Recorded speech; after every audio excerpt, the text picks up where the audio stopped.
This morning on Capitol Hill, Microsoft co-founder Bill Gates is going to be facing some tough questions. He's set to go behind closed doors with the House Oversight Committee to testify privately as part of their Jeffrey Epstein investigation. Now, you'll remember that files released earlier this year by the Department of Justice have cast an ugly shadow over Bill Gates and his relationship with Jeffrey Epstein. For example, in two draft emails from Epstein in 2013, the convicted sex offender apparently claimed to have facilitated sexual encounters for Gates and helped him obtain medication to hide a sexually transmitted infection from his wife. Gates has strongly denied this, calling these claims false. A CNN K-file review found several hundred more references to Bill Gates in the files. Gates has since apologized for associating at all with Jeffrey Epstein.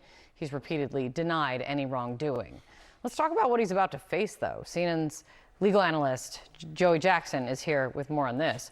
So what do you think, if you were working with the House Oversight Committee, what do you think that they're aiming to get from him? What questions should he face, Joey? Oh, quite a bit. Kate, good morning to you. Now, of course, he's denied wrongdoing. He's not criminally charged at all, but there are significant questions. Now, remember what this Oversight Committee's job is. They've been in high gear in investigating anything and all things Epstein since about the summer of 2025, right? Yeah. And so they've had a number of people come before them, like who, right? Like Bill and Hillary Clinton. Yep. That's pretty significant. Like the personal assistants and attorneys and accountants of Epstein himself. Pam Bondi was there, former Attorney General Bill Barr, number of people. Why? Because they wanted to get at the essence of what's going on here involving Epstein. He died and people want accountability. To Bill Gates, what is the issue? The issue is all about the nature of the relationship. What was your relationship like with Mr. Gates? When did it begin? When did it end? What were you doing together? What was the purpose upon which you established this relationship? How often did you meet?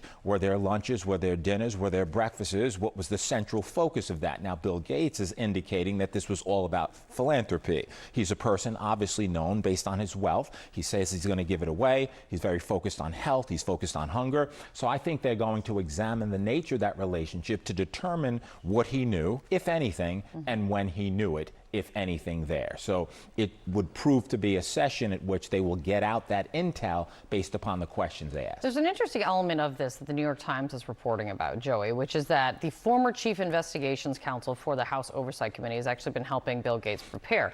People who go before Congress are always prepared for testimony, but here's how they describe it in the Times. Gates has turned to Jake Green until December was spearheading the oversight panel's Epstein inquiry in his role as the committee's top investigative official. This arrangement, while not uncommon, raised eyebrows among government ethics experts. Do you see an issue here? Is there any legal exposure that Gates could have, even more broadly? So a couple of things to parse. Number one, in terms of that hire, if you're Bill Gates, you obviously want someone who has some familiarity with the committee. What is the process like? What are they focusing on? I mean, but I'd say that's some familiarity. Oh, that's major familiarity, right? But you want someone who's intimately involved with the committee, or was involved. December, that's a pretty short time ago. What were they focused on before? What should I expect and anticipate? Now, there are ethical and legal rules. This person, Mr. Greenberg, cannot engage with the committee on behalf of Bill Gates because there's a one-year bar